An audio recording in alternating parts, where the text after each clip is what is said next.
Mga balita, pakinggan po natin ang pag-uulat mula naman sa himpilan ng DWALFM, Radyo Totoo, CMN Batangas.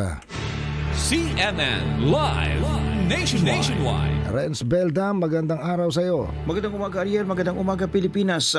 Dalawa pang bayan sa lalawigan ng Batangas ang kinumpirma ng pamahalang palalawigan na may naitala na ring positibong kaso ng African Swine Fever o ASF.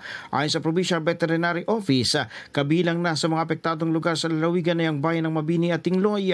Dahil dito umabot na ngayon sa 11 bayan isang lungsod sa lalawigan ang tinamaan ng ASF ng kinabibilangan ng Lubo, Lian, Lipa City, Rosario, Calatagan, Talisay, San Juan, Tui, Balayan, Malvara, Mabini at Tingloy. Kaugnay ito, nagpatupad ng border control inspection ang mga otoridad kontra sa paglaganap ng ASF sa mga nabanggit na lugar. Mula sa DWALFM 95.9 ito, si Renz Belda ng CMN Batangas nag-uulat live para sa CMN Pilipinas. CMN Live Nationwide. Maraming salamat, Renz Belda, mula po sa himpilan ng DWALFM, Radyo Totoo, CMN Batangas.